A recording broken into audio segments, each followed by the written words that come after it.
everyone, and welcome to the next installment of Conversations at the End of the World. In this series, we talk about all the many changes that are happening in the world right now. My name is Dr. Gozdecka, and I'm a professor at the Faculty of Law, University of Helsinki. My specialization is human rights and legal theory. And my guest today is Dr. Berfin Nur Osso, who is a postdoctoral researcher at the faculty. Welcome, Berfin. Hi, Dorota. It's lovely to have myself here, and thank you so much for inviting me to this conversation series. Excellent. Thank you and welcome very warmly. I actually was dreading this conversation because I specialize in this area. So, like, when you know too much, it's so hard to come up with good questions. But I think we're going to have a very intense conversation. So, let's start by just tapping into your personal story. What brought you to the study of migration and refugee issues?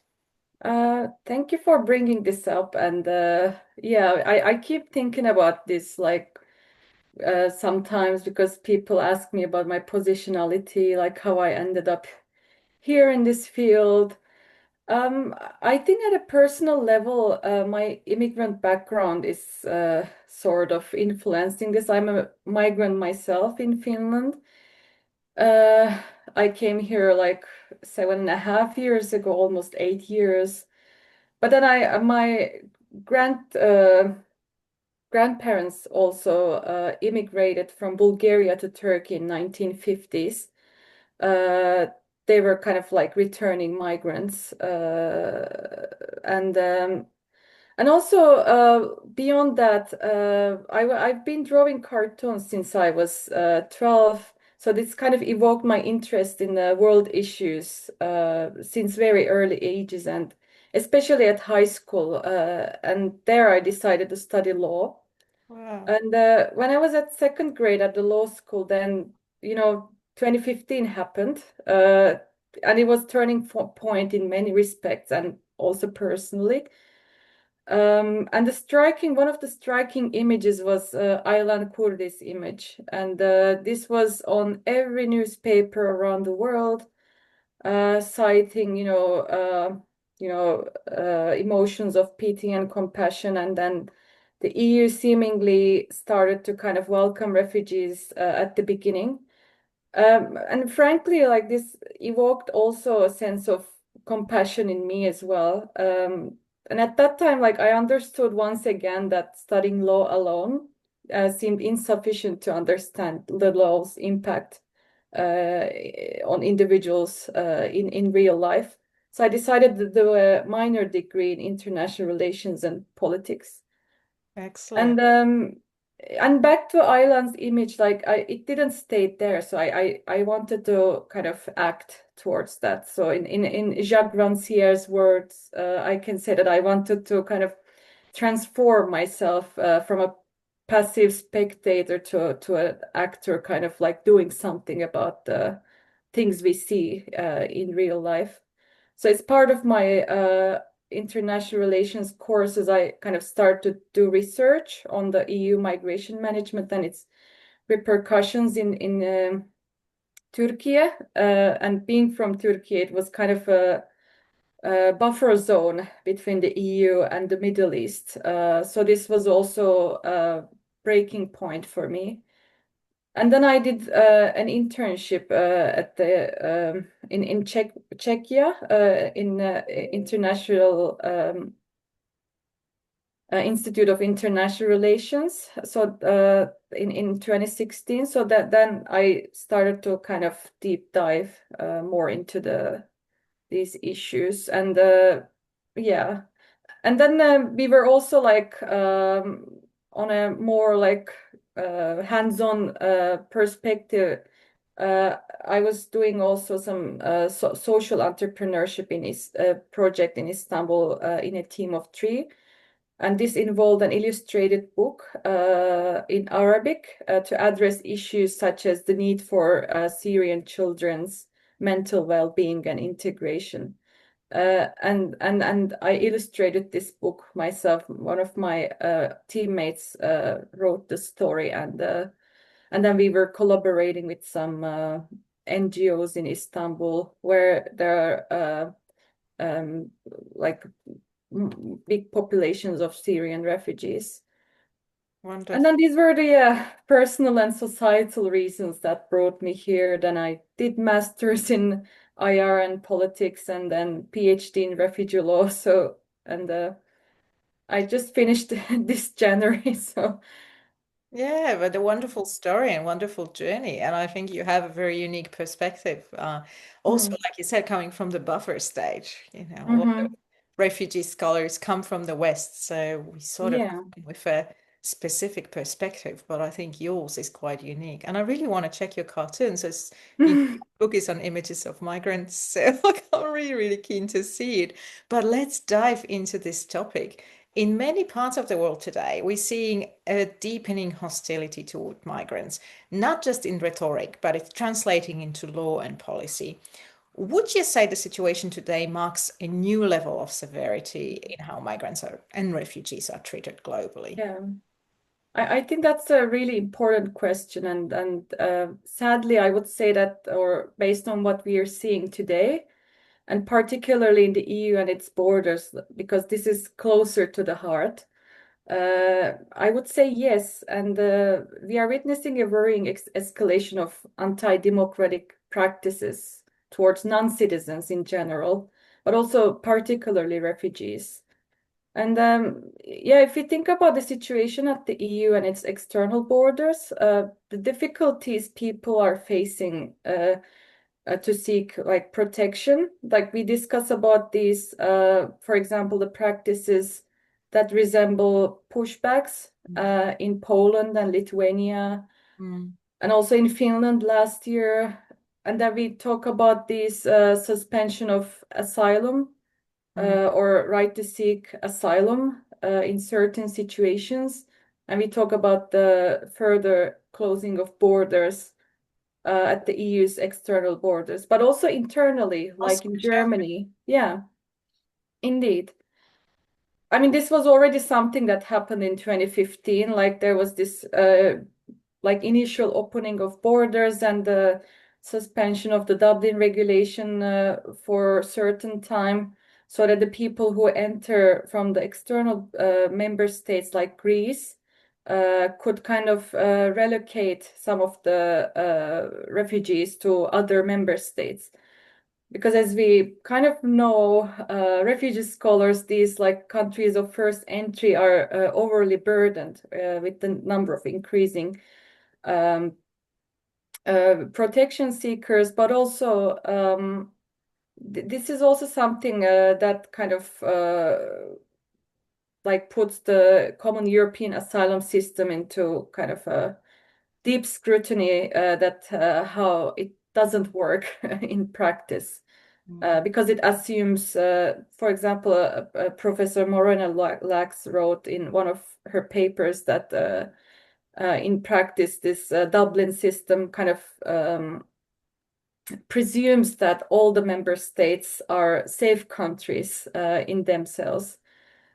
But then the issue of safe third country, it's kind of also widely debated, and the kind of this door to the safe countries, safe third countries, it kind of remains open outside the EU, kind of creating these legal loopholes. But then even the new pact on migration and asylum, like if we come to more like current debates, it has been criticized for potentially limiting access to protection, mm. creating these return procedures and kind of expanding this implementation of these detention mechanisms, the so-called hotspots throughout the EU, not just at the external borders. So the priority has become deflection over protection, with the ultimate goal of kind of expelling refugees from the EU. Mm. And Very big change, I think, in like yeah, you just highlighted that turn from protection to deflection. It's a very important thing. indeed. Yes. But then I'm also thinking about the like the historical kind of evolution of this like refugee protection system. like when there was the Second World War and in the aftermath, we are talking about, for example, the treatment of refugees. And Hannah Arendt, for example, herself a refugee, she wrote this in The Origins of Totalitarianism, very strikingly.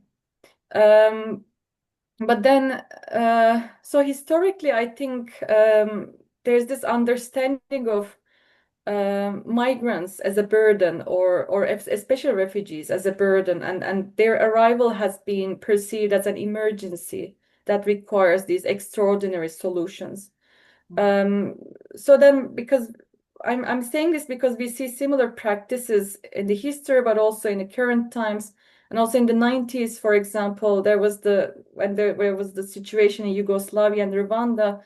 Um, like scholars, many scholars like Lisa Malki and Peter Nyers, like they were talking about how these situations, the mobility of refugees have been viewed as a crisis situation or emergency. Yes, that discourse of a crisis has been going Yeah, on for many, many indeed. years. And we can see this discourse spreading globally. So that Hmm. takes me to my next question. We're Hmm. seeing this amplified now in the Trump administration. And of course, Hmm. Trump administration is so focused on forcibly removing migrants, including asylum seekers or people in asylum proceedings, to unsafe third countries like El Salvador. And Yeah. this marks a very, very dangerous precedent, especially if we take into account the defiance of our Supreme Court ruling. So let's remember Hmm. that the court ruled that the administration is obligated to facilitate a return of one of the wrongly deported people, Kilmer Abrega Garcia, and the administration did not follow. So, in many ways, this defiance is situated amidst this broader global shift that you talked about. Hmm. States and host communities turning increasingly hostile to Yeah. migrants to the point of disregarding their own law and their own courts. How do you interpret this legal defiance in the Hmm. US? And what does it signal about the global erosion of migrant and refugee rights? Hmm. I think we can kind of revert to another scholar, Derrida, his terminology of hospitality, kind of hostility and hospitality like coexisting. Yes, I used Uh, it in my book. So yes, very yeah. clear. Yes. So yeah, indeed. So you know what I mean. Like there's this kind of ostensive welcoming of people, but at the back of their mind, they're actually unwelcomed, and we can see this from the practice of criminalization and also disciplining of refugees um, through legal and policy measures. So, like, if I continue from my previous point, after World War II, like states seemed to observe the newly established rules, like they were signing the Refugee Convention and the in 1951, and then in 1967, its scope has been expanded to refugees outside Europe as well. But then nowadays, like you said, violence and hostility towards refugees have become so normalized.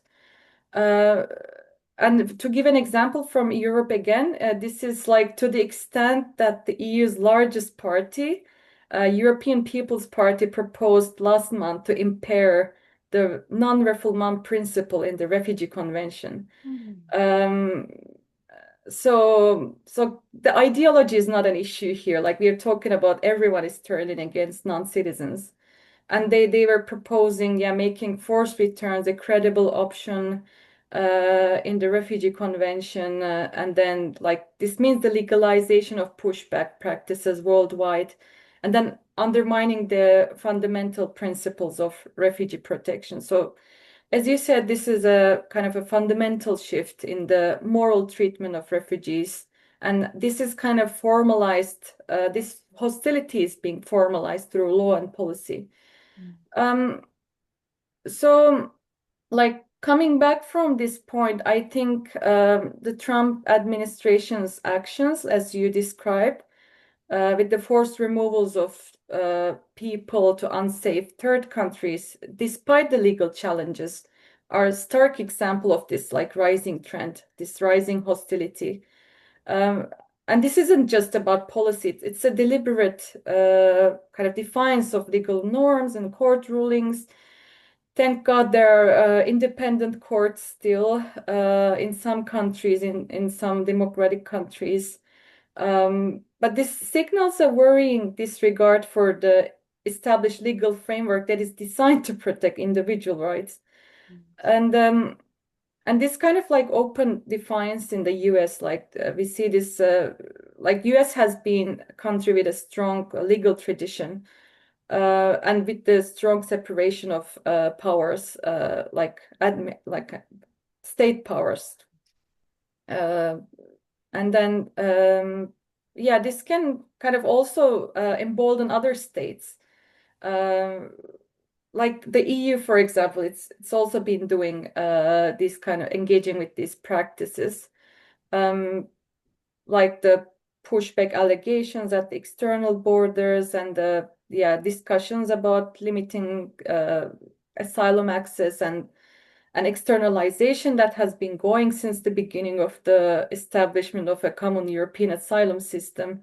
Mm, This discussion about the safe countries, mm. uh, kind of deportation of these people to unsafe countries like Yes. Turkey. Yes, Yeah. actually, I had a question. I have a question about that. Like, this is now visible in the UK with the new migration plan. Mhm. So the UK is now like exploring deals to fund return hubs abroad, Yeah.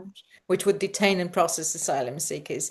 So, Mhm. is this just a way of outsourcing migration control? What are the legal and ethical consequences for both the UK Mhm. and countries that try to outsource these migration controls? But also for the host countries that agree to have those hubs on Mhm. their territory. What are the consequences of that? And yeah, legal Yeah.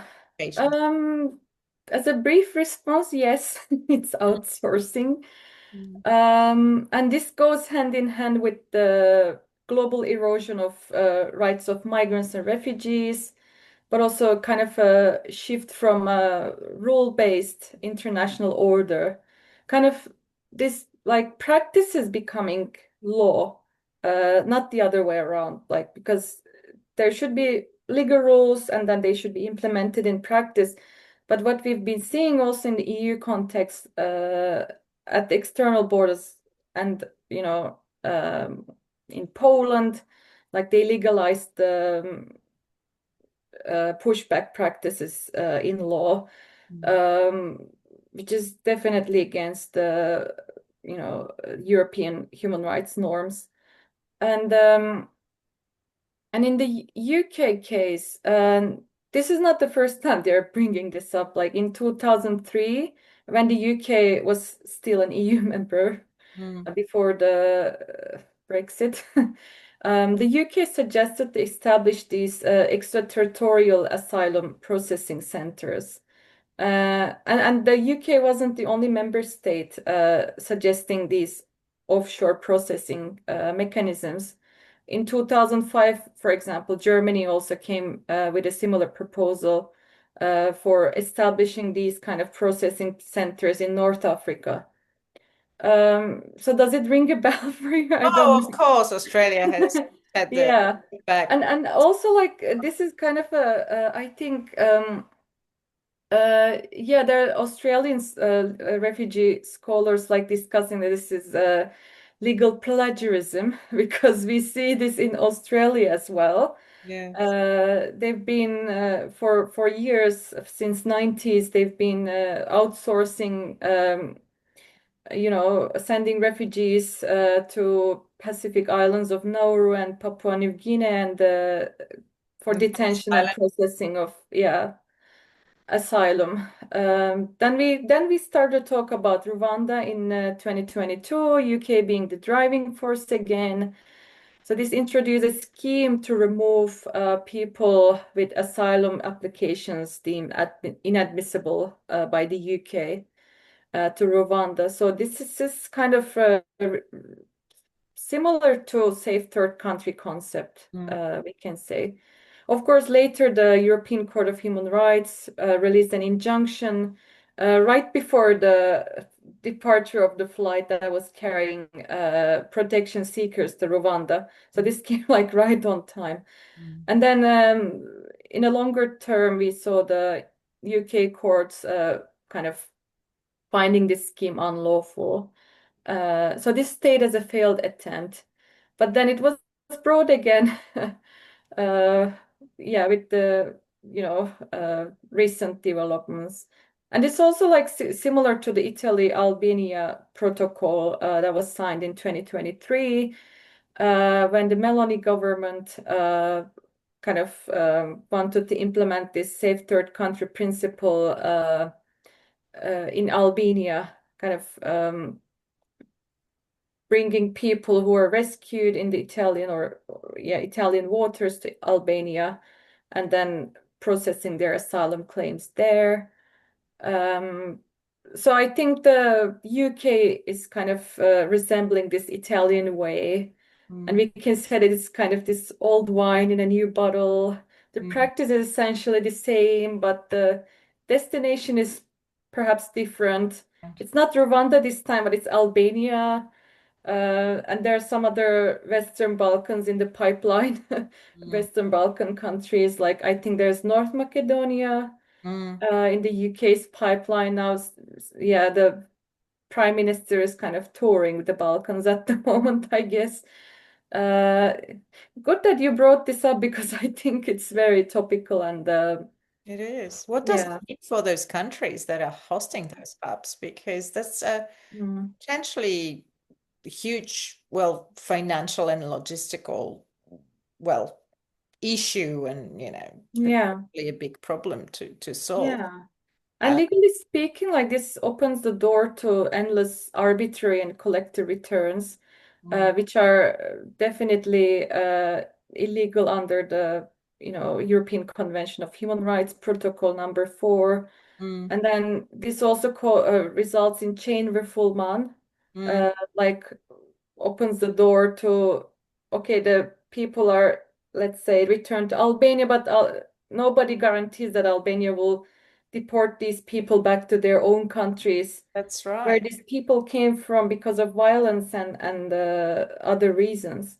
That's right. It's hard to Yeah, imagine that those hub countries will be able to host everyone. indeed. Yeah. Yeah, Yeah, so indeed. And yeah. ethically, of course, like there are questions about responsibility sharing and solidarity, which are the core principles of international refugee protection regime. Kind of these paying out some less wealthy states to kind Mm, of become a buffer zone, which we saw in 2016 with the EU-Turkey statement uh, mm. live on TV. So I think, yeah, these are becoming even more widespread, which is So very worrying. shifting change sort of shifting responsibility. Maybe that's what is going on at the Yeah, and this goes back to the understanding of refugees as a burden. So, Yes, that's right. That's right. Well, given all of this, we've talked about the EU, we've talked about the US, we've talked about UK and also Australia. In light of all these developments, and I think you made a very important point here that practice becomes law, not the other way mhm. around. Can we, in light of this, take a step back and ask ourselves, is the Refugee Convention that once stood as a cornerstone of international protection, is it still meaningful, or has it become diluted beyond any point of meaningful Hmm. application?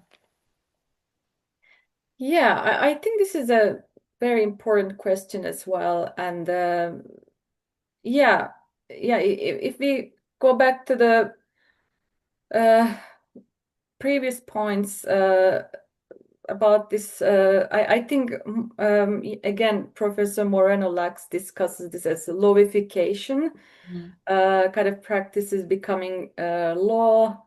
And then also softification, like the increasing usage of soft law measures, mm, like informal readmission arrangements. Uh, kind of avoiding the legal scrutiny of the courts and the parliamentary checks, kind of doing something behind the doors, mm, and nobody can access the full kind of content of these agreements. Like the EU-Turkey statement, it was released as a in like press release, um, in like two or three big paragraphs, but then in the end, like no one exactly knows what kind of things were given or taken by both parties. Yeah, coming back to the Refugee Convention, yeah, this is kind of, I think there's a fundamental shift in the customary understanding of the core refugee protection and the 1951 convention.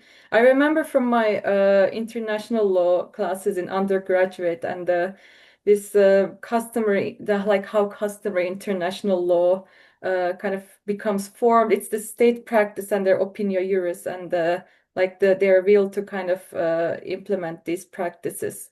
mm, Um, so I think there's also the change of their will. Like they don't want to provide protection. They just want to uh, make these people either not come to their borders, or if they somehow manage to enter, then okay, let's just do whatever it takes to kind of expel them. mm, So I think we're kind of witnessing an erosion of key principles like non-refoulement, the right to seek and enjoy asylum. Uh, I can't even, I mean, we can't even come to right to enjoy asylum because people are not even able to seek asylum.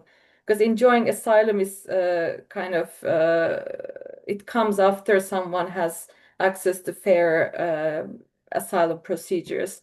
But if people do not even have access to asylum procedures, then there's no point of like them like arguing for other rights in the first place. Of course, for detention and other reasons, there are, of course, yeah, claims to be made. Um, and these are, of course, like induced by practices such as pushbacks, border closures, externalization, and these are kind of like these legal maneuvers charged with political interests and electoral gains. And as I mentioned earlier, a prioritization of deterrence over protection. mm, I think electoral gains are also very important because what we have been observing, especially in the past 10, 15 years, is the rise of these populist parties inciting hatred against migrants and xenophobia mm, just to get some seats in the parliament. Even in the European Parliament elections, we saw far-right parties, not even far-right, like today we are even talking about some center-right, like yeah, the European People's Party is a center-right party, but they're even coming to the stage that they want to change the essence of the convention, refugee convention. mm, As and then I think also the very essence of protection has been impaired for a long time, especially with the increasing of safe third country practices. Um, and this is something that we can understand from the Asylum Procedures Directive in the EU context. The debates on the idea of effective protection. mm, Now, the new Asylum Procedures Regulation is even changing this understanding of effective protection. Um, for the EU or the expelling member state, it is enough if the refugee gets protected from refoulement. And refoulement by itself, it's not protection. There has to be like access to other rights, access to services, access to integration opportunities. Uh, so if these are not available, if effective protection is not available in practice, then we can definitely start discussing about the effectiveness of the Refugee Convention. okay. Um, Yeah, and but very of, important yeah. point, this migration becoming a Mm-hmm. political weapon of sorts where all the Mm-hmm. parties are jumping on the same wagon and discussing Mm-hmm. issue in the same terms, which then translates to diminishing effectiveness. So very, very Mm-hmm. important points. I will get to my next point though. In amidst this, well, a little bit depressing, I guess, global landscape, where do you see hope? Are there signs of legal or grassroots resistance that we should be Mm, watching? Is it possible to rebuild a meaningful system of refugee protection, or are we witnessing some sort of terminal decline? mm. Yeah, I sometimes feel like there's, no point to do research in this field, especially considering the increasingly alarming hostility and criminalization towards those who are not one of us. Mm, Um, and sometimes I feel disheartened to witness this erosion mm, and the continuous dehumanization of people seeking safety and protection from violence and conflict. But then when I see people like struggling for their rights, for their voices be heard from across the world, I think this gives me hope and restores my hope for the future. Like it restores my hope in humanity. And for example, like during my doctoral journey, I came across with some examples, like for example, when I met brilliant artists from the Moria camp on the Greek island of Lesbos, who created spectacular paintings, and they were hosted by this NGO called the Hope Project. So they were expressing their experiences and dreams and hopes, like in these paintings, in just like in one square, but it tells so much about what they've been through. yes. Yeah. And then, yeah, also this grassroots initiative called Now You See Memoria. This was also part of one of my case studies during my doctoral project. And it was funded by a Spanish photo artist based in the Netherlands and the refugee photographer in Moria. Mhm. And their initiative now involves over 600 refugees, and they just voluntarily joined in and to record and share their life and the everyday challenges they encounter in Lesbos. So I think, and both of these initiatives have fundraising campaigns, so you can also contribute to their struggles.